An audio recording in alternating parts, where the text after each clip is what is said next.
So now we're going to have public comments. Are there any members of the audience that would like to? Okay, thank you. If you'd come to the microphone and identify yourself, and we'd like to try to limit it to 5 minutes. Okay. Thanks.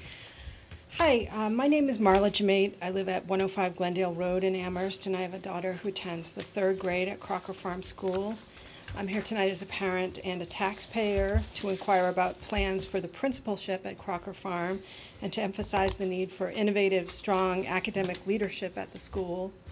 In reviewing recent test scores for Crocker Farm, I'm aware that the State Department of Education ranks our school in only the 38th percentile among elementary schools across Massachusetts, while Fort River ranks higher in the 44th percentile and Wildwood in the 68th. Crocker Farm's lackluster performance in comparison to its sister schools deserves serious inquiry and clearly does not reflect the high value placed on education by the South Amherst community. While I respect that standardized test scores are only one measure of how a school is faring, the 2012 MCAS scores showed rising numbers of Crocker pupils at the warning or failing levels in grade 3 math and English, grade 4 English, grade 5 math, and grade 6 math and English. Since 2009, there have been only spotty gains in proficiency at the school rather than the hoped-for consistent upward trend. I am aware of the growing numbers of children in our community who are attending local charter schools and of strong performance these schools have shown on the MCAS in recent years. Clearly, traditional public schools can only ignore this trend at their own peril. Schools such as Crocker Farm must find new and innovative ways to help children achieve and require powerful academic leadership and curriculum oversight. It is critical that a permanent principal with superlative academic skills, along with the ability and ambition to help Crocker Farm achieve excellence, be put in place, and soon. I urge the school committee and the administration to act expediently in this regard. Thank you. Thank you. Would you like to give a copy of your letter to Debbie so we can put it in the record? Thank you so much. Are there any other public comment? Okay. So we will move on to the superintendent's update. Thank you. We can give one to Debbie as well. Thanks. I'll hand this over to you. So a couple updates for tonight that we want to make sure that we share with the committee. Many of us have been involved with the ABC Foliage Walk in the past, and I want to mention it's a walk and a 5K run for those of you who are interested in running on October 22nd, and it's in a wonderful event. It starts at Kendrick Park and ends on the town common, and it's a wonderful event to. Can I just interrupt for 1 second because I actually think it's October 20th. Do you have it, Debbie? I'm sorry, I was. That's okay. The 22nd is a Monday. 22nd is what we had it for. Do you have it on the 20th? Let me check. Yeah. that. Sorry. Okay, we'll double check. No, I that's just okay. don't want people That's to get fine. the No, wrong please. time. Well, and I think it's probably a good thing to mention that you can go to www.amherstbetterchance.org and look at, is it? 20th is The 20th, thank you. It's the 20th. Thank you so much for catching that one. But you can take a look and see about the ABC Scholars Program, and participants are urged to register and to participate. Also, we wanted to mention that with the 5 college partners, the public schools will be hosting If These Halls Could Talk on October 24th at the high school auditorium at 7 o'clock. And this film is by the director Lee Manoir, and it's about racism on college campuses. So this is one of our first series this year leading up to the 2013 MSAN conference in the fall. So it's free, it's a free event, and we'd love to have people come and take a look at this film. We will be previewing it ourselves this week. It's been, highly acclaimed, but we'll have more information about follow-up events and dialogues that will happen after the viewing. Also, the Office of Teaching and Learning, Dr. Rhonda Cohen, they're hosting 3 Everyday Math Parent Evenings that are coming up in November. So we wanted to make sure that we get these dates out. Dr. Cohen, as well as Ian Stith and the math coaches, will be at each of the schools to explain the new math curriculum, as well as talk to parents about working with their children at home. So Fort River is November 1st from 6:30 to 7:30. Wildwood, November 7th, 6:30 to 7:30. And Crocker Farm with Ann Pelham will be on the 8th from 6 to 7. So we invite parents to come out to meet our staff and to hear more about our new math curriculum. I think the new after-school program, which is a partnership with the Town of Amherst, as well as the 2 nonprofits and the public schools, started after-school transportation today for families. We're able to support transportation 3 afternoons per week, and right before I came over here, I got the word that all the buses came back on day 1, so that's always wonderful news when everything works well. But the after-school program, you know, few bumps in the road here and there, but overall the program's running exceptionally well, and we're excited about where we are in the process and really looking now to hopefully receive some grant funds, as well as some of our own funds that we're able to add to the program to add some additional enrichment activities, such as instrumental music, languages, cultural affinity groups, and such. So again, if people would like to visit Leisure Services, lsse.org for additional information. And again, if parents are interested in transportation home, please do let us know that information as soon as possible. Many of you, I think, do you have a team on the Trivia Bee this year, school committee members? We do. Trivia We Bee? do. Okay. So the 18th annual AEF Trivia Bee is on the 25th from 7 to 9. Of course, raising funds for our school system. And if you are not on a team, those of us who sit in the audience and have a great time watching others and laughing. So it's a great event. So I won't say heckle the members, but I tend to slide into that now and then. So if you're interested at all, you know, please contact Claire Bertrand, and her email is here as well. But it's a wonderful event for our schools.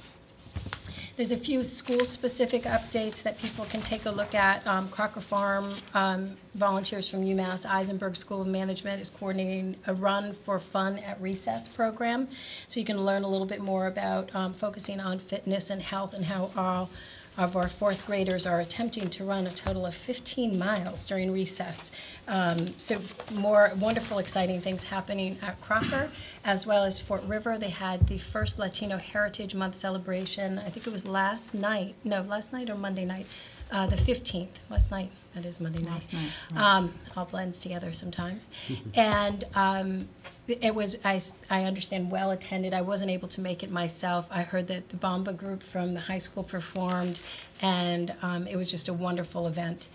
Also, Wildwood has they had a walk to school event, which many of you, if you've been connected to Wildwood for a few years, Nick has been leading a group of students, families, and from Bertucci's to school, with the help of this year the UMass women's swim team and the Amherst Police Department, and really fostering walking to school, and then also being safe with how we do that. So there's a few other dates and events on here for the committee members. Again, the updates are online so people can take a look, and we will make a change again to the ABC Fall Foliage Walk. Again, it is the 20th and not the 22nd.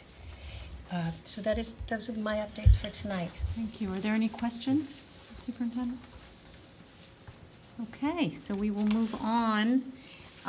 So as you will remember, many of you, I think all of you actually were on the committee at this point.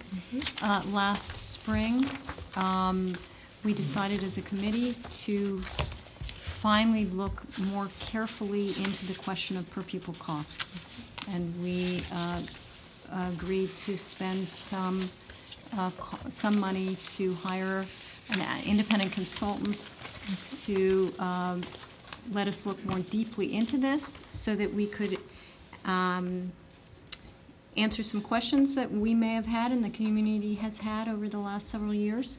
So tonight we're going to have an opportunity to hear this presentation and ask some questions, and then I think it will make its way to the budget subcommittee and will be a topic of discussion there over a long period of time, I'm sure, to sort of help us. So Maria's going to introduce our consultant. Rob and I will do this together, but I did want to mention, we asked Rob to go to the Massachusetts Association of School Business Officials and to find someone who would be able to be expert in helping us to look at our unique, first of all, configuration, our unique schools, our demographics, our community, and take a look at some of our per pupil costs. So we were fortunate to have Gail Zeman, who is a past president of MASBO, this organization, who's helped us with this analysis, who's worked closely with Rob, and to make this a reality tonight. And we're really pleased that Gail's here to present this information, because it's not typical that we have someone that we can, ask these questions after the report comes in. So maybe, Rob, if you can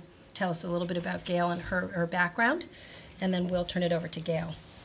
It is my great pleasure to introduce Gail Zeman, who just gave me a little bio here. I had no idea that Gail's been doing this for 30 years in 4 different school districts in Massachusetts. And she began her career as a writer and didn't get into school business officialdom until 1982.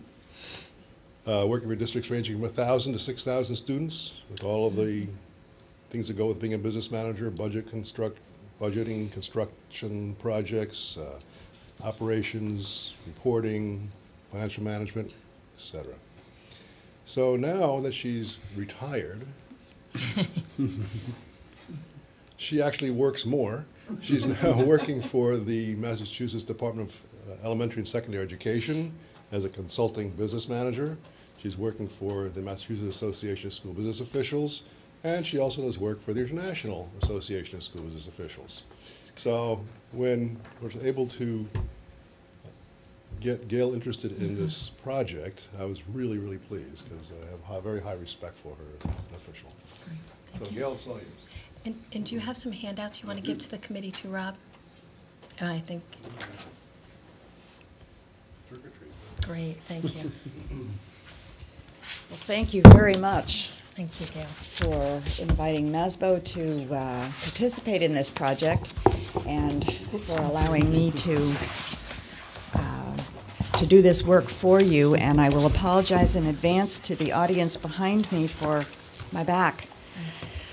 I have done a good bit of work on this, and it is most interesting. Yes, it is. Amherst is unique. I guess I don't need to be telling you that. You already know that. But I was not as familiar with the community as I would like to have been, and am now pleased to be. I will tell you up front, I'm a very informal speaker, and I would welcome your pertinent comments any time in the presentation. If there are more large kinds of questions, they perhaps could wait till the end. And I will try very hard, with perhaps Rob and Maria's help, to keep to my 30 minutes so that there is time for questions. You have in front of you a packet in a red cover, which is not indicative of anything except the season, that contains several documents. First is the report itself, that has some charts in it embedded as well as on separate pages. And then after the blue sheet, you will see in there a number of attachments, addenda, which Rob also has, and in more detail on a thumb drive, which will be staying with him. And I am certainly available, perhaps through Rob if it's a group of questions, or directly if there's something specific, at my email address, which is also in there. So there's a lot of backup documentation here that I think you'll find interesting to show you where my conclusions are coming from, where the details are generated from. So to begin, you asked me, yes, please. Would you be more comfortable sitting down and doing this Because you're presentation? holding, we're just checking to make Yeah. sure. No, I'm you can- fine, oh, good. actually. Okay, I excellent. really prefer to stand, actually. Okay. This is fine. You asked me a question, and it was a good, specific question. Amherst Elementary District's per pupil cost is one of the highest in Massachusetts, certainly one of the highest in Western Massachusetts. And I made sure that that was true to begin with, not that I doubted you. You asked me why, but I wanted to know what the facts were. You are 22nd in the state. Actually, the regional district is a little bit higher in terms of that august number. Most of the high-cost districts are geographically isolated. A number of them are Cape and Islands districts. Just a couple are in Western Mass, and they tend to be at the fringes of the state. They tend to be small districts, smaller than you are. It's per pupil cost is not an exact science, as Rob very well knows. End-of-year reports on which they are based are not an exact science in themselves. So there's always some wiggle room, and you can argue about this figure or that figure. But there's a fact here that can't be ignored. And of the Western Mass area, you are also very high. And of the selected comparison districts, and we selected between us 14, you are the highest. Amherst Regional being not part of that group since it is a different structure. You picked several of the surrounding districts and added Brookline and Framingham as ones that you wanted to use as comps, and I added 2 more elementary districts that happen to be in Norfolk County. I happen to be familiar with them from other studies and know that they're structurally pretty similar to you, and I thought they were worth using as an out-of-area comparison. Your number, this is an FY11 number, was $17,116 per pupil. And that's all pupils, whether they're in the district or outside of the district. That includes all of the elements that go into regular expenditure, but it doesn't include things like capital expenditures. I'm going to move on. You can see here the 22nd highest. Enrollment has declined, and that is a factor I would like you to retain in memory because that's one of the key pieces here. And it is more a factor of enrollment declining in a lot of places, less a factor of out-migration in terms of choice and charter. Yes, you do have this year, I believe, 55 students or thereabouts attending the charter school, the Chinese immersion charter school. And roughly 30 students go to school in other surrounding districts. Quite often, when it's a relatively small number like that, it's because parents are employed there or their family members there.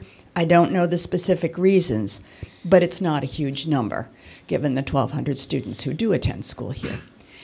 What I would be concerned about as a committee is if there are other factors that are sending families out of Amherst and thereby sending their children to other schools. That would be more something to look at, and you will know that better than I. One of our colleagues, who happens to be in South Hadley, prepared this chart, but I thought it was worth including in here. There was no point in replicating it. This is just Western Mass districts in this general region.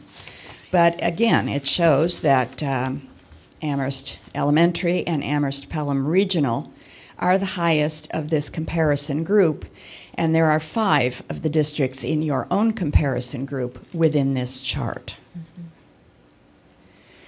There is no one single reason why this is true. So I'm going to kind of give you a bit of a list and some ideas, and as we get to the end of this study presentation, we'll kind of regroup on these 5 areas. Number 1, and clearly the most important, is the local circumstance of the university and the demographics that are part of who makes up your student population in Amherst Elementary Schools. According to your superintendent this year, you have 40% of your school body as low-income students, and homes sending children to school here speak 30 different languages.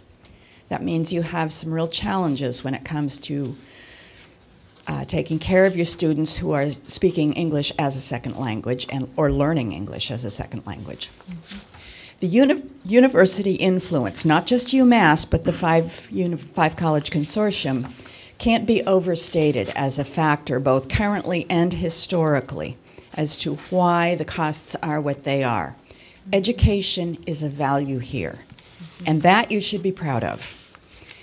But with that come costs, and I think we can demonstrate how historically that has been true here. The first place where it's obviously the case is that you have high student-to-staff, rather low student-to-staff ratios, meaning high staff-to-student ratios, and it's in all categories. It's administrative, it's teachers, it's paraprofessionals, it's your staff in general. And this is because, historically, school committees have chosen to have pretty broad offerings, probably low class sizes, though that is not something I looked at specifically as far as how big is a first grade or a fifth grade. You can tell me that, I'm sure. But you have offerings available here that simply aren't available in a majority of districts around the state anymore. Personally, I applaud you. I think that's wonderful, and I wish every community could do that. And I hope you can continue to. The fact is, the majority of communities in Massachusetts have not been able to sustain that, and it's very sad. You also have a relatively high compensation structure and have historically had a relatively high compensation structure for your staff. Again, it's a value. Education's a value here, so no surprise. But you don't have some of the mitigating influences that might lower that, such as size, for example, that other communities have. You have a generous benefit structure over time, and quite frankly, that's the one that's going to be the killer long term. You're only hitting the beginning of the so-called baby boom retirement group, which means fewer people supporting, fewer active employees supporting more retired employees who are living longer and using their benefits for a longer period of time. Being one of them, I think that's great, but. And then the last area that I will bring to your attention, but it's the last on the list, in this case on purpose, is comparatively high operational costs. And we'll talk about that a little bit later. The comparison districts that you used, that you identified, are right here. You can see. Can you all see? Conway, Deerfield, Leverett. Longmeadow, which is a K-12, Northampton, which is K-12, South Hadley, which is K-12, Shutesbury, Sunderland, and Whately, all of those being K-6 elementary districts.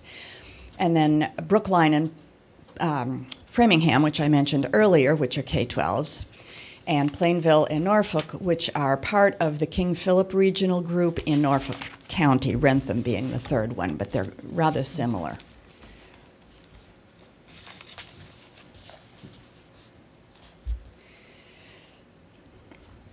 I've mentioned the demographics of being a university town. Another one that's coming up to you here as a real factor is that your equalized valuation, in other words, your property value divided by the number of property owners, taxpayers in town, is very low. And that means that fewer people are paying higher taxes.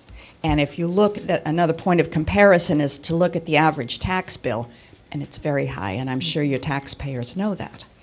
Again, it's part of the value of the community, but it's something that's hitting people pretty hard, particularly in the economy that we have to deal with right now. Tax rate high, low EQV, changing population structure. Once again, you can tell me how recent this is, but the traditional population of this university town has changed over relatively recent time. And so you have costs to educate your student that you didn't used to have. That's bounced up, the per pupil cost. I've mentioned the low income, the ELL. You have students out migrating for a variety of reasons. But, and I will emphasize this over and over, Amherst, I could find no real good comparison town to Amherst anywhere else in the state. Maybe in the country, Could look at some of the other university towns, but they have other factors that Amherst doesn't have, or conversely, Amherst has other factors that they don't have.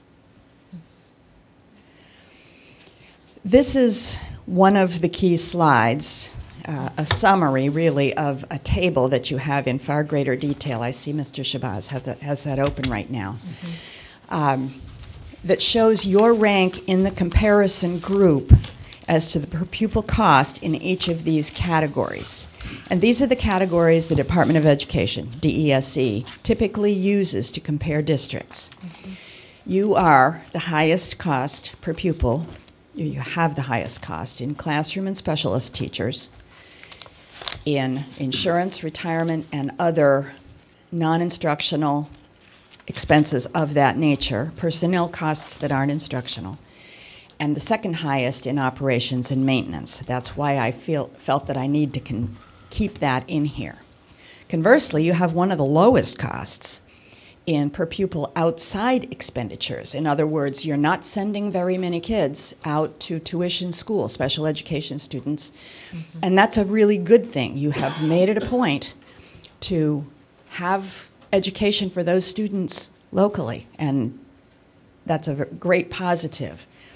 It affects your overall number in a good way, but it adds to the number of staff you're representing on a students per staff basis. Okay. Then you can see you're above the halfway mark in most other areas, certainly most other areas that have big dollar numbers attached to them. I'll start with administration. This tends to be a combined category, even though on the list that I just showed you, it's in two segments. Several of the districts in your comparison group are showing no number in central administration and all of their administrative costs in school-level administration. So I think it makes more sense to combine the two, but it still puts you above the halfway mark in the comparison group of students. I think one of the things, I know you're thinking about it, I would encourage you to think about it very strongly, is that full regionalization or spreading your administrative costs over more students is going to reduce the appearance of that number. It won't reduce the actual cost, but you'll have more people supporting that cost and more students benefiting from that cost, at least on paper. Well, in fact, I guess.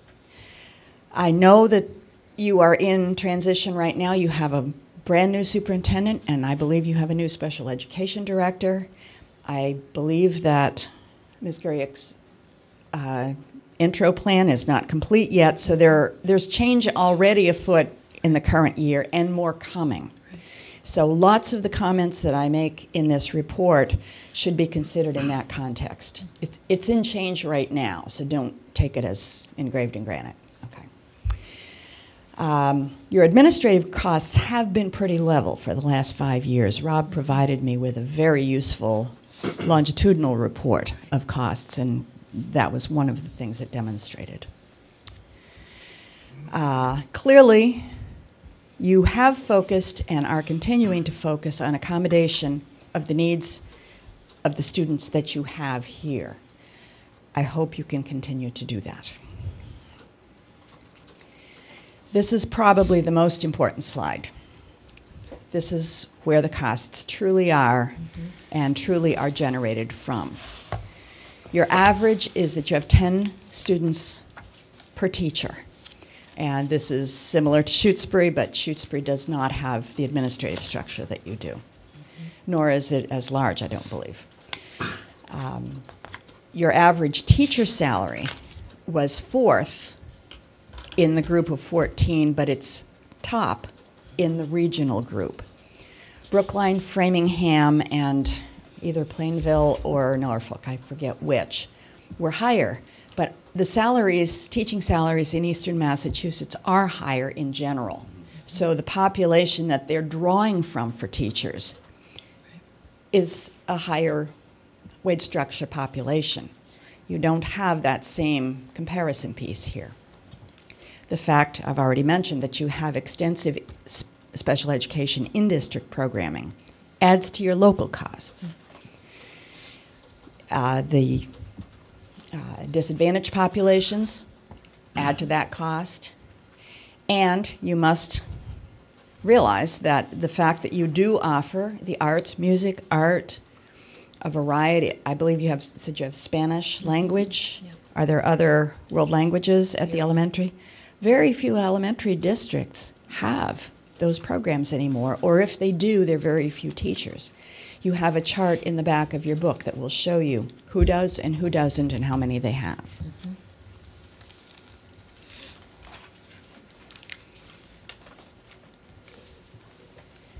And this is the detail piece with the 14 districts that I've mentioned. Mm-hmm. I have included the district administrators. You'll see that there are at least 5 that have very low or no administrators, very low numbers or no administrators, and they combine school and district administration in one number: Leverett, Shutesbury, and Sunderland. You can see where the teachers are. One student addition per teacher represents a very large number when you multiply that out over the entire district and the salaries. You are also very low in terms of your paraprofessional ratio, and that's something that you probably should take a close look at. And it's something that's been challenging for many, many districts. The addition of one-on-one paras for needy students may be a necessity when a first or a second or a third IEP is written, but the whole point of an individualized education plan is to advance those students to the point where that level of service is not necessary and they're able to operate more on their own effectively. So I will suggest at this point, and again later on, that a position control system could be used by this district to make sure that people aren't staying in the district past the time, employees that is, when they really are needed. Mm-hmm. That's something for your administrators to look at. And you don't have a whole lot of tech support. That's a problem everywhere. Again, I'm referencing the paraprofessionals, which is the same ratio as Conway has, but Conway doesn't have some of the overhead that you do. Mm-hmm. You do have, over time, an increase in medical and therapy services, but that's very much tied to your IEPs. Yeah. You have low numbers for textbooks, instructional materials, classroom technology, those kinds of things. And I'm pleased to see that that number is bumping up just a little bit over time. That's a good thing. But your instructional services have declined over the last 5 years by 2.7% compared to your total budget. I'll just do an aside here on that last line. Instruction here represents about 56%. And because of a question that Maria asked, I looked back at some of the comparison districts. That only represents part of instruction. If you take all of the so-called 2000s, which is everything from principals to anything that involves the instruction of children in classrooms, that's the so-called 2000s. Your target number, the target number that people like to use, is that should represent 60% of your district expenditures, and you're pretty close to that, as a matter of fact. However, a number of your comparison districts are higher. Mm-hmm. So again, it's worth looking at. Here's your average teacher salary comparison. As you can see, it's above average for the group, and it's above average, it's actually at the top of the group for the Western Mass districts that are represented here. Brookline is a very high-paying district in a very high-paying area of the state, so it's not a good comparison for you in this particular regard. This all has to do with the history of contracts that have been negotiated over many years. Non-instructional expenditures are relatively in control. I'll just mention that there has been a change in transportation, and that had to do with an accounting, a reporting issue that was changed in '06, I think, '08, okay. Building heat costs have increased over the 5 years, but the big bump was in the most recent year, and that was 11, and that followed an extremely difficult winter. If you remember, last winter, which you haven't seen the numbers for quite yet, was very warm, and I expect this to be an improved number. I'm sure it will. Nevertheless, it's worthwhile to pay attention to that number because it eats a lot of money. I understand that you have replaced one oil-fired burner with a gas-fired burner. It's worth considering continuation of that kind of upgrade, keeping buildings tight, those kinds of things. It's cold out here in the winter. You know that. Maintenance of buildings, grounds, and extraordinary maintenance was a concerning number. You are putting quite a lot of effort into budget-funded maintenance projects, and I had to wonder if this is something that ought to be reflected in a broader capital plan.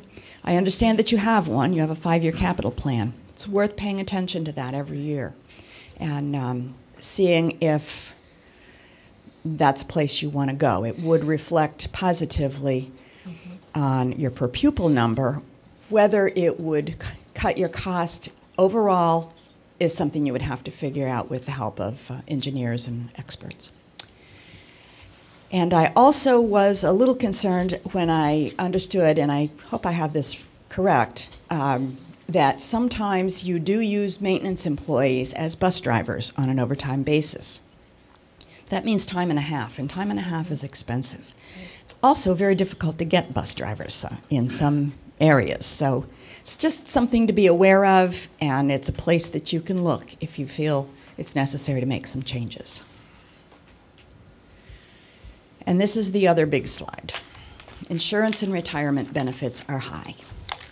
The structure is high. Only Amherst and Northampton in this county are not part of the Hampshire County Health Insurance Trust, which runs a little bit lower in cost. Again, it may be a good thing, it may be not a good thing, but it's something that should be explored as a possible cost savings. Now, this is another one where transition is taking place right now. You have contract term for your HMO, which is a lot of your people, and by the way, a lot of your employees proportionately do take the health insurance from the district. That's not true everywhere, although it's increasingly true. So that's one transition. The other one is that your retired employees are coming off of GIC and moving into the Amherst Trust, and that will lower your cost a little bit there too. So transition, this will look different a year from now. How different remains to be seen. The generous student staff ratio over time certainly has had an effect on the number of retired employees that you have, and I've already mentioned the Hampshire County. So, your next steps are, first of all, to determine whether this is something you really want to focus on. Do you want to make a change? Is it necessary? Are the townspeople saying this is something you need to do? There will be some downward pressure on your number because you've already taken steps to make that happen. How much remains to be seen in the FY12 end of year, 13 end of year in particular, and ongoing.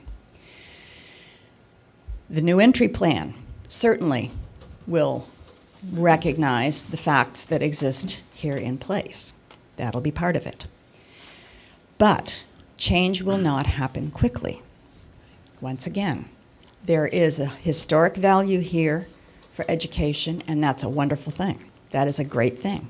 I would hope that the seat of our flagship university campus would value education. But there's a cost that comes with that. And the taxpayers have to be willing and able to afford that cost long term. Should you decide that you do need to take steps, these are the 5 areas that you need to look at least in my opinion, to begin to make some changes. How many teachers are necessary to provide an excellent education, and where should they be placed?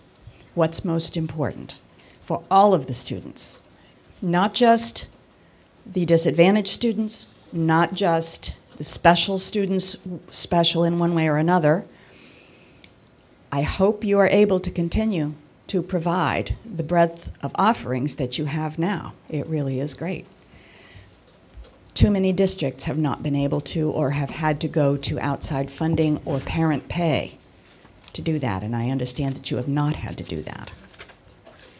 Second is the compensation structure. If I understand correctly, you're in the last year of a contract with your teachers, and so you will be negotiating this year, you and an awful lot of other people.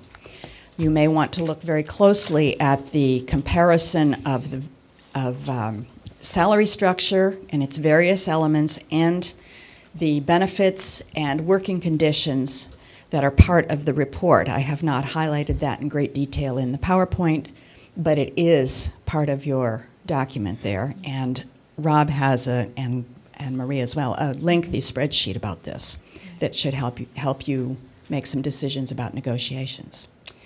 Insurance and retirement costs will be very slow to decline. They probably will go up before they go down, but again, long term, it's worth paying some attention. And keep an eye on operations and maintenance and see if there are changes in structure that might be of benefit, and still keep your buildings in good shape, which is paramount. I thank you very much, and the Mass Association of School Business Officials also thanks you for the opportunity to do this study. It has been extremely interesting, and I know our Executive Director, John Crafton, particularly wanted to do this as a possible pilot to be able to demonstrate to other districts who have similar concerns or concerns that relate, though perhaps not in specific detail. And I would welcome any comments or questions you may have. Gail, thank you so much. This was a wonderful report, very detailed and thorough, and I learned a lot. Well, good. So Me too. I really appreciate it. That's good. So I am going to open it up to the committee for questions. Rick. Sure, I have 3 questions. One is, you mentioned capital's not part of the budgets that you look at. Does that mean debt service isn't counted when you look at that? It's not part of the equation that becomes the per pupil expenditure. It's outside of that. There are certain specific things that are taken outside, and that's one of them. So if some districts pay using capital plans, some expenses that other districts don't, does that account for much or not? Yes, and a mixture. Every possible kind of mixture. All right. Yes. Second question is, there's been a lot of discussion about, is this an accounting difference problem or a real difference problem? In other words, do some districts have certain costs in their school budgets that other districts don't? Can you just tell us, is it much of an accounting problem, or is it mainly a real problem that you're It's mainly a real problem. Great. However, there's some truth to that too. As I said at the beginning, some districts report certain items in different ways. So to that extent, yes, there are differences between districts in how they report. But it was unmistakable as I went through the various ways of looking at it that there is a fundamental difference here. Okay.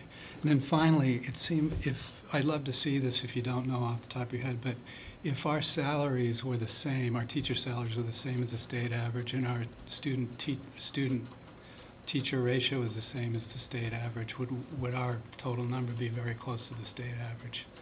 You know, I'm Well, I trying think to- that would be true by definition. But you because- wouldn't have the same offerings, and you wouldn't, it's just not possible. It's not the way it has come about here. Well, I guess another way to say it is, are those two categories where 90% of the issue is? Yes, if you add into that the evolution into retirement benefits and the non-compensation elements of overall teacher compensation. Those are the three big areas. Thanks. Other questions or comments? Shabazz. Thank you as well for your report. This may have been outside the scope of what you looked at, but in presenting district demographic and student performance information, and that being an important driver here, I look at FY11 low income percent on your table on page 7 as 36.6. And there's nowhere in the comparison group we looked at anywhere near that except for Framingham. And that was Yeah. even in the 30s. Everything else is in the 10s or the 20s. 20s, And yeah. I'm wondering, what's the sense of how does that even happen? We're not a community that is suddenly deindustrialized, and they'd had some mills and big industrial sector that shut down and left a lot of people jobless, or a lot of people with less income, such that this percentage would rise. Where do we become? I even look correspondingly at Northampton, and it's in the high 20s, but then Shutesbury's 13.7, Whately's 14.5. What might account for how Amherst suddenly had such a high percentage in that demographic area? That's a great question. And I had the same question in my own mind, and the only thing that I could come up with, and you're right, it is outside the scope of this, but it would be worth investigating. And the only thing I could come up with that would correlate is the low property value. People may have migrated here because they could afford to do so, or because there were rental properties within their means. That's as close as I could come to an answer. I don't know if the proximity of the university and jobs in the university may have had an effect on that. I simply don't know the answer to your question. I'm only making a guess, but I think it's worth researching. I think so too. Yes. Same thing with your English English language challenge students. Yeah. From where and why? Yeah, I mean, we're 14.6 in FY11 there. And again, everywhere else is zero, a fraction of 1%, or, single digit, except for Framingham at 16.6. And that's a yet very different we're 14.6. community. In the written report, you will perhaps note, I know you haven't had a chance to read it yet, that I've mentioned that as an area of question. You have characteristics of some of the major urban areas, but you're not an urban area. You have characteristics of the big university commercial centers, but you're not a big university commercial center. And yet you have some of the challenges of both. Yeah. I think we need to identify that, and that's something that we've got to then turn to some of our community partners and community Absolutely. leaders to help us grapple with some Absolutely true, and that would be of value for the children as well, of that. Yeah, exactly. Yeah. For them. especially for Exactly. them. Right. Yes. Lawrence? So I want to add, this was wonderful. Thank you. And, I'm actually really looking forward to digging into this a little bit deeper in my free time. Good. I have a question about the salaries, with the teacher salaries. I don't know the statistics about our teaching staff turnover, but if we have a teaching staff that has very little turnover, that has a lot of stability in numbers and people get in the district and stay, can that contribute to higher teacher salary costs? Certainly. As a matter of fact, I asked Rob that very question. Do you have a lot of young teachers? Do you have a lot of very senior teachers? It sounded like it was a mixture, but I don't have the demographic information about your teaching staff. Probably your HR people do. And that would be a place to find out if that's a factor or not. If it is a factor, you're going to see it going down, see the number going down, but then rising very quickly up again as they move through the steps. Please note, and I'll put this as an aside, the most usual type of study that I do for MASBO is what I call an ABC, Analysis of Benefits and Compensation. And I've done 60 or 70 of the districts in the state within the last 4 years. And so a segment of that is in here. We're seeing a lot of change, and there's a section in your report about that, in the nature of collective bargaining agreements, and especially with the advent of the new evaluation rubric. It's changing. Things that have, for 100 years, been part of a teacher contract aren't anymore in many districts. I just completed an article, I think Rob mentioned that I do a little bit of work with the International Association, that will be published in November, that compares 4 states and what's happening financially and in terms of contract. And I know Rob will have a copy of that because it is in the professional magazine that we put out. Massachusetts isn't one of the 4, but I have suggested to them that we do another one, we do a follow-up, and Massachusetts would be one of the 4.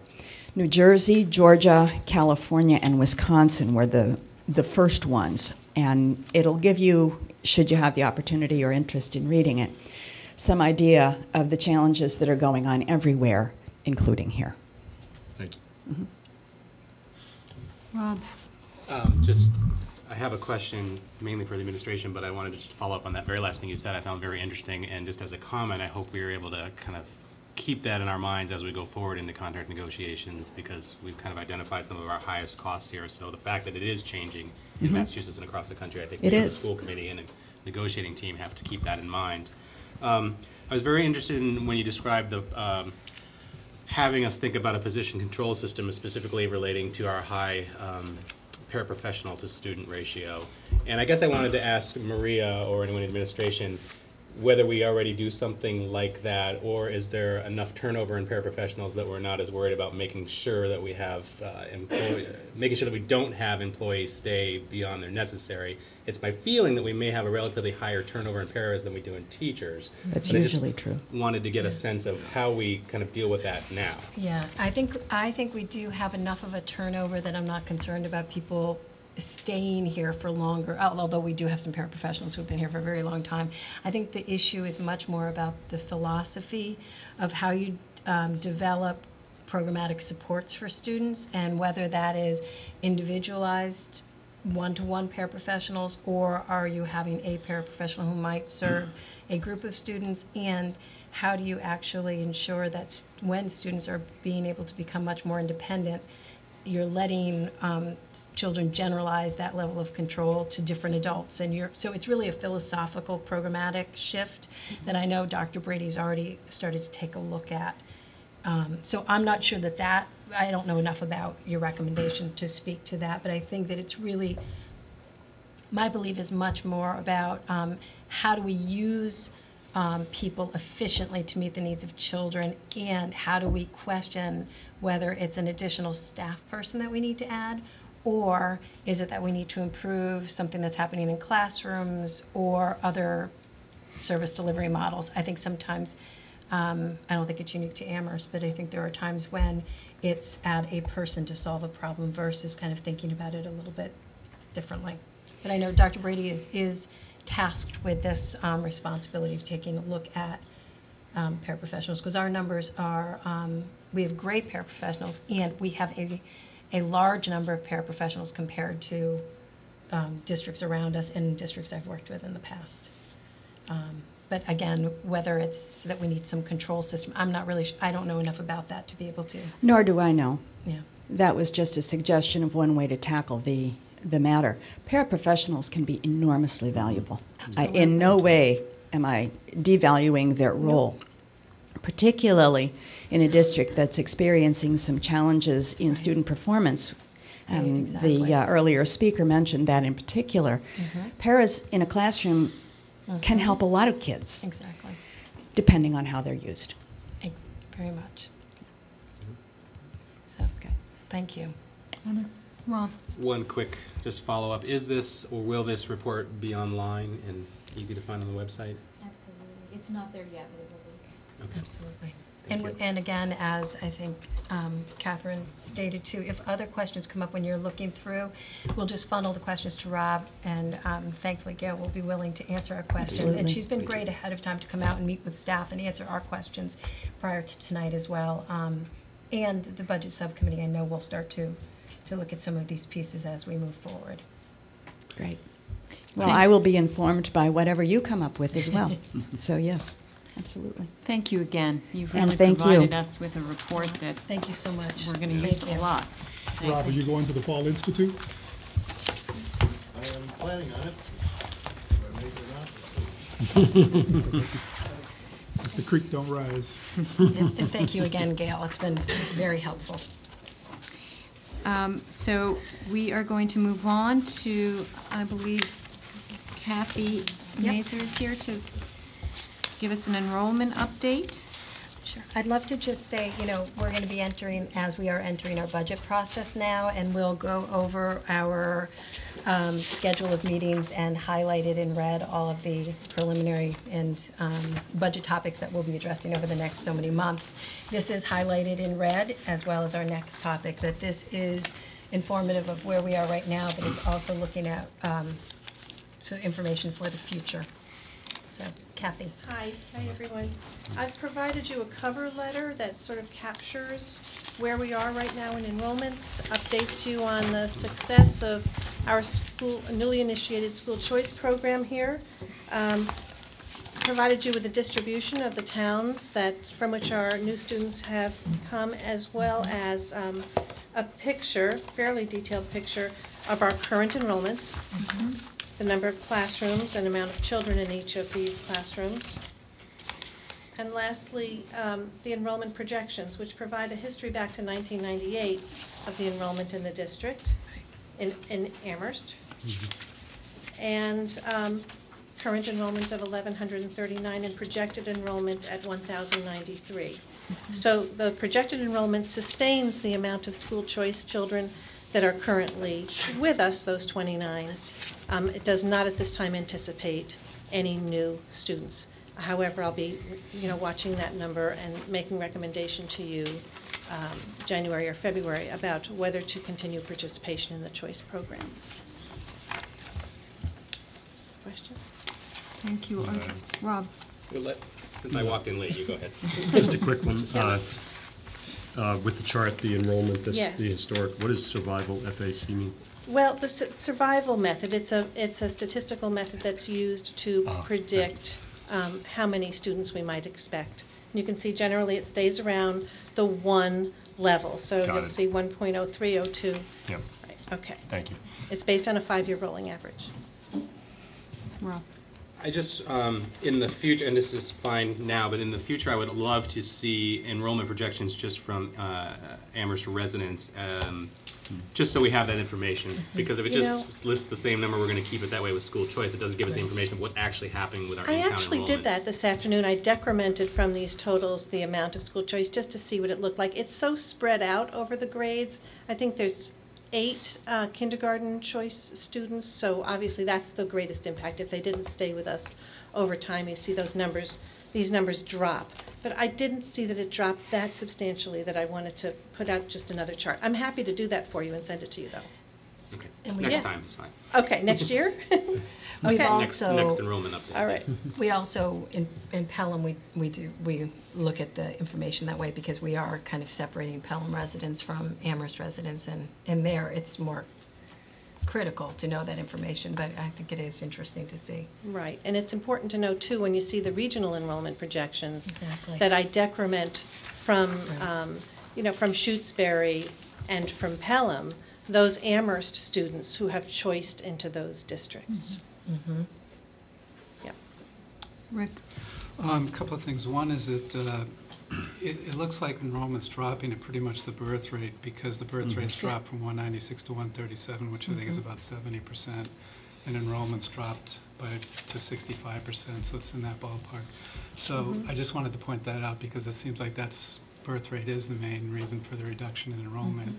However, a couple of years ago, we did a report where we tried to show where every student, every kid in Amherst was going to school and what private schools and whatever they were going to.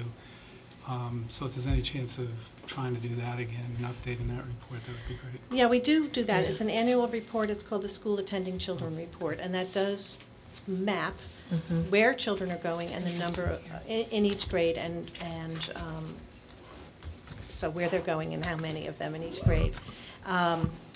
When you see the regional report, you'll see a little bit about that. I draw from some history of that. I haven't looked at elementary yet, but at region I can, well, I'll save that for next time. Yeah. I think that would be helpful to put in our budget document, because I think it is, I noticed last year at town meeting, we have that information for region, but we don't have it in this one-stop It's shopping perfect. locations. I can get That'd that be for you. great. Not a problem. Sorry. And you're talking about where all kids at a certain grade level go to school, including private school? Yes. Yeah, I would love to have that information too. Last time we had the report though, I remember there were some kind of big holes in there, and some private schools that had 0 enrollments where I know of 6 off the top of my head who went there. So, you know, maybe we could get a draft of that and let us look at it and see if we, know of some deficiencies, because I'd like to have a more accurate update of that. Yeah. That would be great. I mean, I'm happy to send you what we had before, and then actually, once we update this in January, you'll be seeing it maybe around March at that point. That'd be great. Thank you. Okay? Other questions or comments? Thank you very much, Kathy. Welcome. Thank you. Thanks, Kathy. So now we're going to move on to our budget, or sort of beginning to talk about our budget priorities. And, if you remember last year, there was lots of discussion about how we were going to talk about these priorities. And we came up with a tiered approach, which I kind of felt wasn't that helpful and actually complicated our prioritizing. I don't know how the rest of the committee feels about it, but so it's I want to just throw that out there, bless you, as part of our discussion. But in the meantime, Maria has put together some budget priorities based on the district improvement plan. And so she's going to talk a little bit about those tonight. And then if there are other priorities that you don't see here that we should add, let's talk about that. And then next month, you're okay. Yeah. You're So gonna. if I pass And just to, so most of you were at the meeting of the town last week, 4 boards, and we did get some preliminary information about our budget there, which, Mr. Pooler talked about a 3% increase for the schools, which really for us is like a cut because it just sort of maintains level services.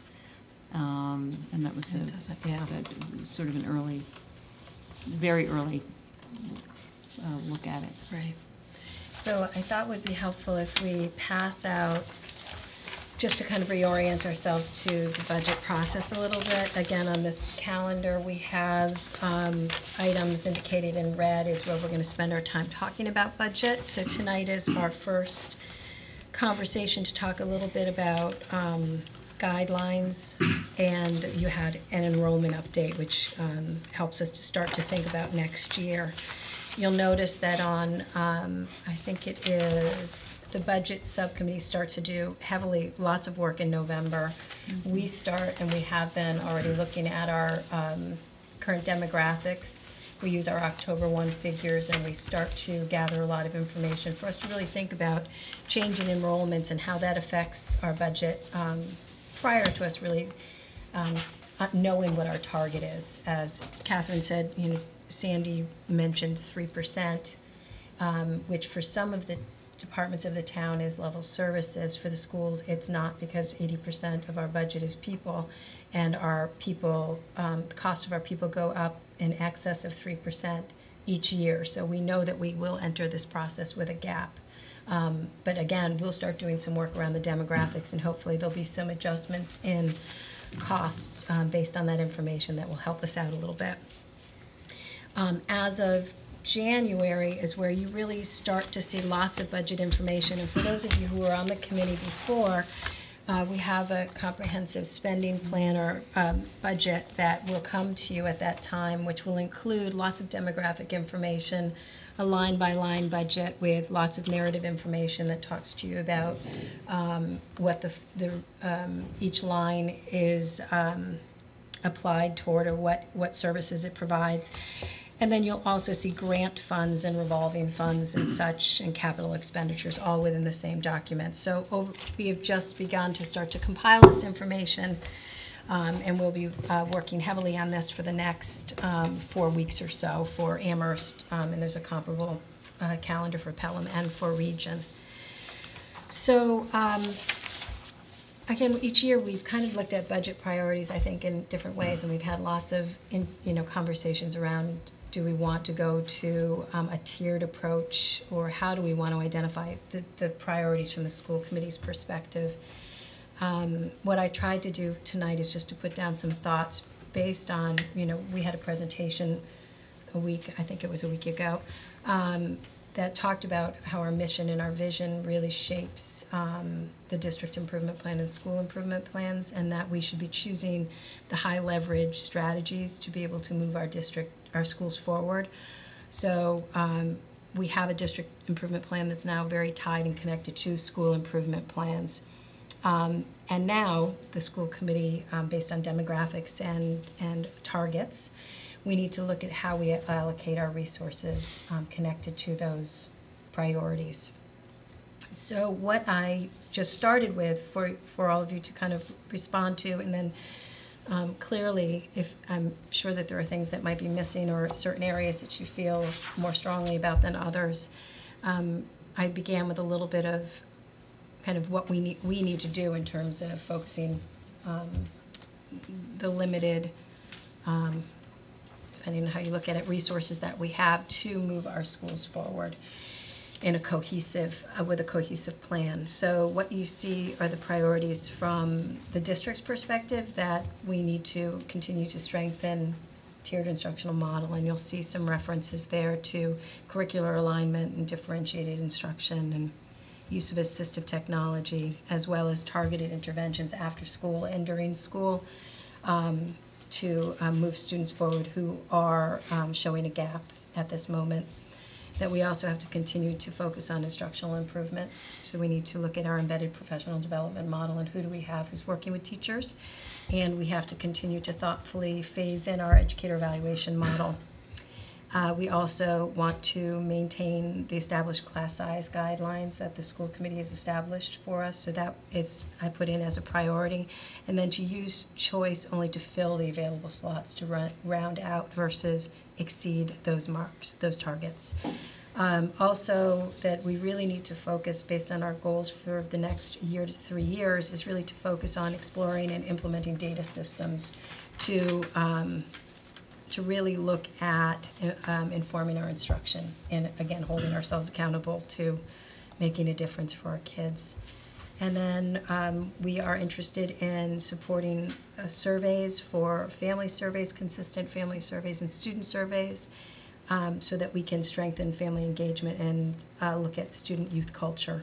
So I'll talk more about that at another point of what that cost might be, because we're really committed to using Ron Ferguson's student surveys, and we have a specific family survey that we'd like to explore. And then to continue, of course, to look at cost-saving measures, reductions based on demographics, and realizing internal efficiencies. So some of the information that you saw tonight will lead us down a pathway of exploring other options for reducing, maybe reconfiguring or doing our work differently to reduce costs. And then the last, but far from least, is that over the next month to 2 months, we have contracted with and begun the process of contracting, with NESDEC, an organization to look at a time and learning study at the elementary level, because we want to look at, are we meeting our targeted instructional time necessary based on regulation, but also how are we prioritizing our instructional time? Do we feel comfortable with the amount of science and social studies instruction? And what are the competing demands? So those are the things that I put down, but again, it's really a committee discussion around, are there things missing? Are there things that should be prioritized more highly above other items? So I'm not sure how you'd like to. Well, why don't we start? Can we get a copy? Oh, gosh, I'm sorry. That would have been nice, right? Silly me. And what you have on the back, again, is the one page with some adjustment of language as well. That should take a minute. Yes, it It'll take a minute. Thank you, I apologize Yep. for Yeah, that. that's all You right. should have just elbowed me to pass out the handout. Sorry, I didn't realize that you hadn't. Although you did describe them all. Yes, so, I mean, but it's worth taking a look at it, and it's not inclusive of every category or every strategy under each of each item, but it kind of gives you a sense of that it really, again, as we talked about in the past, was there's so many wonderful ideas and things that you can put in place in public schools that we really have to be very cautious that we are only putting in place strategies or activities that are going to leverage the greatest change for our students. And I think, I mean, from my perspective, I did have an opportunity to look at this a little sooner than the rest of the committee. Yeah, today was... In thinking about last week's presentation around the district improvement plan and the school improvement plans, one of the things that really it brought home to me is the responsibility of the committee to now support that district improvement plan when we are thinking about resources and budget. Shabazz? One thing I didn't actually hear in Gail's presentation that I seem to recall back in the spring when we were talking about apples and oranges and Yeah. apples to apples comparison was our preschool costs. And You're right. I didn't see that. I haven't read the whole document. Maybe there's something Yeah. in there. Yeah. I don't But think that so. was targeted as kind of an area of within our Priority. budget. Yes. So Yeah, I'm yeah. curious about how we're looking at that. Right. Yeah, we can take a look at that. Thank you. Rob? Yeah, just two comments I want to make about this.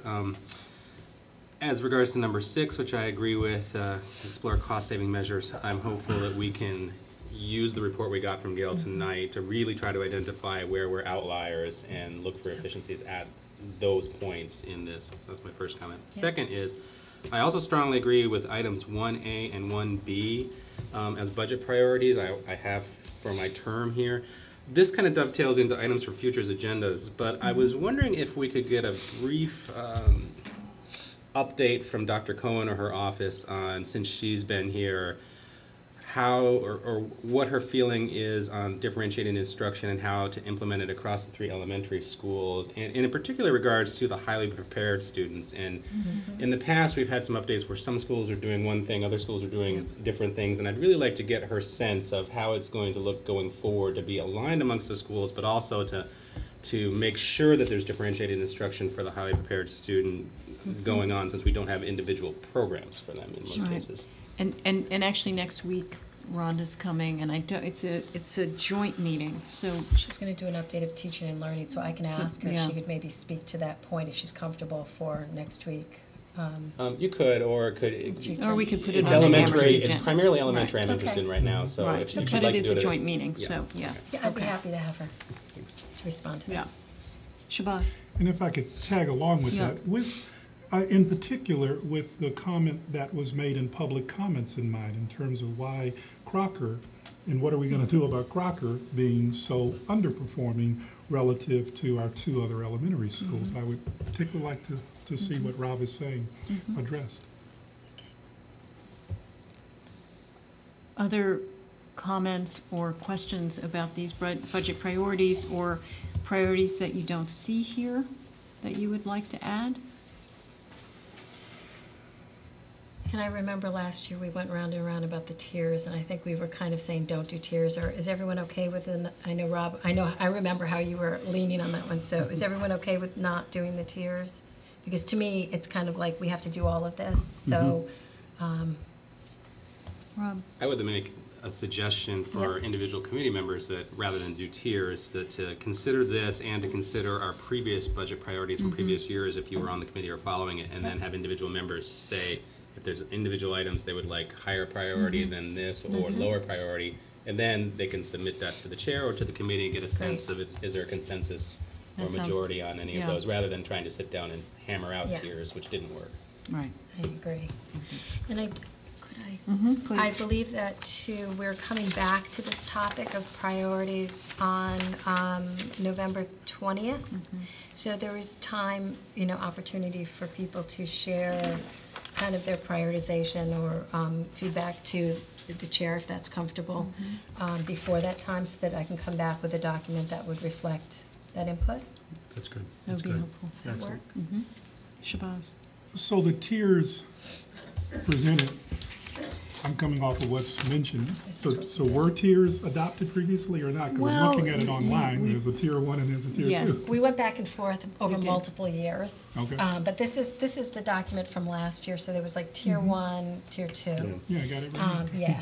And I think we were thinking about it, if at that time, is sort of Trade-offs. trade-offs, and if we had to start cutting things, Right.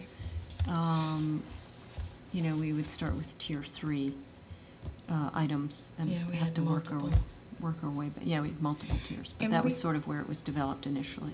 And we will know by, I think it's November, I think Rob said November 6th, is where I'll have a sense of how Sandy Pooler's financial information translates into our budgets for Amherst and Region and Pelham. And at that point, I'm going to know how serious, other than changes in demographics and some natural reductions that I can make, how serious we are and what our gap looks like. And then the conversation on trade-offs may become more real if, it's different for me if I have a gap of 200,000 versus a gap of 700,000. And I don't have a sense of that quite yet, because there's a number of moving parts. But that's where it starts to become more important to kind of prioritize. Other questions or comments?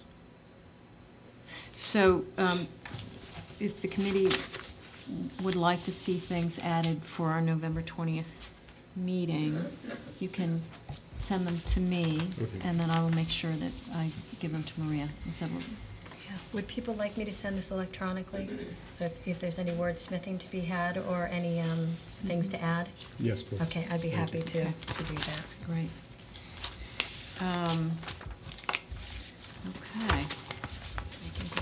Moving right along. Yep, that's great. Subcommittee reports, I don't believe we have any, do we? Rick, did you have a, We had a budget subcommittee meeting today, but we didn't have a quorum.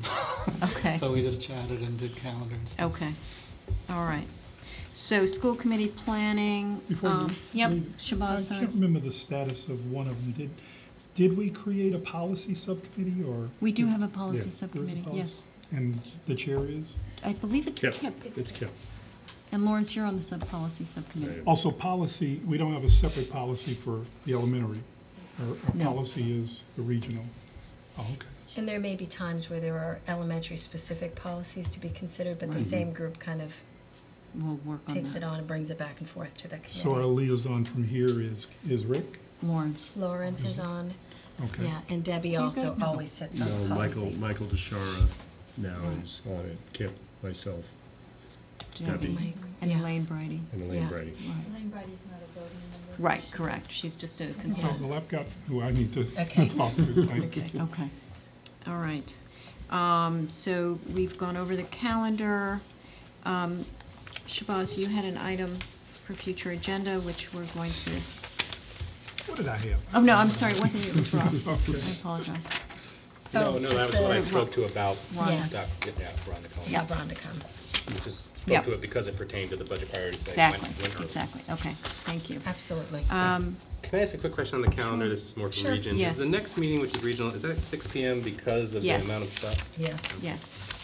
Yeah, and unfortunately, if I can just justify that for a second, unfortunately, the timing was colliding on a number of these things. We had to have the later start we put off so much, and then the the superintendent evaluation piece, it's like, it's just timing. And then we started getting into budget, and it got really kind of crazy. So we apologize for the 6 o'clock. Is that going to be? I don't know if I can get here at 6, but I'll talk to Kip about the agenda timing maybe. Okay, yeah, I'll do my well, best. no, and please give the feedback because we can arrange things. I'd like to be here for late start if possible. Okay. So, Okay, great. since Okay. I was on the subcommittee. So maybe try and talk to him about putting I'll it talk to second. Kip. Okay, good. All right. Is there any other comment, Rick? Just for future agendas, I want to keep commenting or requesting some kind of, that we work on a document to figure out how we're doing. You know, some kind of, and particularly on MCAS scores, we had a great presentation on it, but I didn't feel like we walked away with a document that says, this is how we did the last 5 years, what's the trend line, all of that stuff. So I don't know if that could be created, but it would be great. So maybe a time on the agenda where we could discuss as a committee what would work for us as a committee in that regard? I guess, just some kind of, report card or whatever you want to call it that would show how we're doing. We could discuss what we think might be good measures to look at, but I'm also kind of looking at what Maria thinks too, Yeah. for what she thinks we should be looking at. And we may want to look at, and we can talk much more about this, but we may want to look at how to incorporate that into the budget document, that each year we have kind of the longitudinal look, and part of that is outcomes. Yep. And then I am working on right now creating my goals, which I have to have a student learning goal, so it's stretching me to think about how to write those. But you'll get all of that from me tomorrow. Working hard at it at the moment. Okay. Getting there. Okay. Any Shabazz? So, in the same spirit as what Rick is raising, I'm trying to understand, like, the question of school improvement plans or district improvement plans. Now, the district one is, obviously, that's the whole region. That's all grades is in that, but specifically with respect to that, where, and this may be from being my first year, but where are we now? There was some discussion. Do you simply take some of those into view? I know you acknowledged one of them to me here already tonight, but for example, I'm still concerned with, I hear your point of view, Rhea, with respect to how the change from the previous plan that was much more explicit around certain goals, particularly in the areas of how are we dealing with the improvements for certain subgroups that are not necessarily having the same report card as the overall average, that the practices or the changes we're looking at, they're being embedded at all levels. And in terms of the new alignment models, the new fundamentals of instruction, instructional rounds models.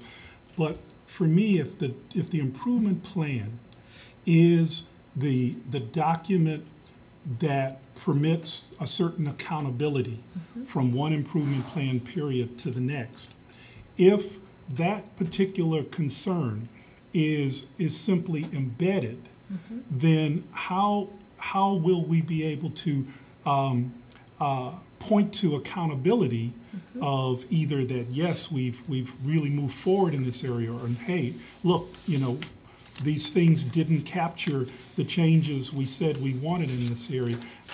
And so I'm wondering then, how does that play out? Is this just how we're moving for the next round? Is there a sense that of still kind of grappling with some of that? Because, particularly like with, well, I'll leave it at that to see what your thoughts are. Yeah, I mean, I think that some of the struggles that we're having is that we are further along in some of the areas that you'd consider a school district to have in place to be considered a strong school district, like using something like the conditions for school effectiveness, which is that document from the DESE. And some areas where actually have say in terms of a leadership team. You know, we have a structure for developing our leadership team. You know, we have a structure for working with our school committee that I think has become pretty effective in terms of subcommittees and other ways of communicating. Some of our work around aligned curriculum is not in place, and that's where, you know, Dr. Cohen and Ian Stith coming in, they're having to do some really heavy lifting that, you know, many of us had hoped would have been in place many, many years ago, to be honest. Also, a tiered instructional model of using data that we have around our students' performance and really using evidence-based intervention, not creating our own, and then being able to monitor progress. So we're in very different stages in all of those conditions that you'd hope to have in place. And some, there's a huge urgency to get us up to where I'd consider it to be a strong system, if I can be honest. It would be much easier if we had an aligned curriculum and we had targeted interventions and we had a system for using data, and we have data systems that we had those routines already figured out and our staff were already trained in how to have those conversations. And we could say, here are the 3 strategies we're going to put in place to really move this population of students forward. The struggle that we're having is some of the standard conditions that catch all kids and move them forward, we're still working on. So I guess I'm not sure I'm answering it terribly well, but I think there's the large systems work, and this takes, you know, systems 3 to 5 years to get a lot of this, you know, solidly in place. Do I think that would I say to you that we're really still in dialogue about what that looks like in terms of, say, family engagement? What is that? What are the strategies for family engagement that other systems have used that's really made a difference for populations of students? We're totally still exploring and figuring that out, because we're going to meet with, you know, Dr. Ferguson and Dr. Mapp, and we're still looking at that and creating it. So input is so important now, because we need to hear from the committee and from the community where we see gaps. Also, I think if we look at, say, specific populations of students who are not feeling comfortable or supported in our schools, you know, some of the work around youth culture, we're creating that. That's not in place right now. So I don't know if that's a terribly helpful response, but just to say that I don't see that there are quick fixes if you know, if we, and not that you're suggesting that, but if we put these 3 or 5 things in place, we're going to make a difference for all of our kids, because part of what makes us a wonderful system is that we're also a very complex system, and that's not a cop-out in any way. Plus, we're trying to fly the plane while we're building it, and I wish we had some of these things in place years ago. The fact is, I'm sitting here without it in place. So I'm working Dr. Cohen and Faye Brady and Ian Stith at an overcapacity to get things in place. And only an organization can only sit in so much change at one time before you start to destabilize the system and the people. So, but again, if there are specific things, you know, I'm going to who I consider to be the expert in the field and say, look at my plan, tell me what I should be doing. And again, this plan cannot be every detail. It's kind of the overarching. But if there are other suggestions, I am more than willing to take it, because it's about the end of the day, and that's what we'll be held accountable for. Less so about, did you hit your action steps? It's all going to be about, did you show the change in the data? Because you can create all these wonderful plans, but if the data doesn't show that you're making a difference, it just doesn't matter. Thank you. Please. Quickly, I'm sorry. Just briefly. I'm saying yes, and you're... Because it's not to debate the matter.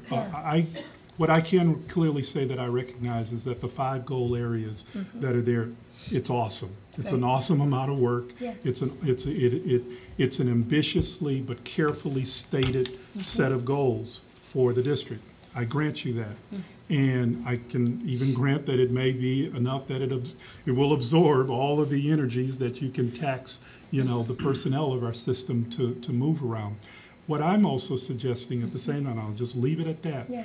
In our presentation about one of the big drivers for our per pupil costs is this demographic reality of as in FY11, close to 37%, low income. And it's over now. And if we are not strategically starting to build into our planning from period to period how this district is grappling with that, then to me, we're not going to get there. And we can settle, we can, work on these other, important pieces. But if we don't keep that piece really somewhere in our planning and somewhere in our action steps, then we're kidding ourselves over the long run of how we're going to move those data points. But that's all I'm saying. Yeah. I would love to talk more about this because I think that our system in the past has not addressed some of those systems, levels, structures, and procedures that need to be put in place to exactly make a difference with that population. And if you look at that document, the Conditions for School Effectiveness and District Effectiveness, that was created by the urban superintendents, and it's primarily created to address the system's need of exactly the population. So I really would be happy to sit with any individual or the committee and talk more about that because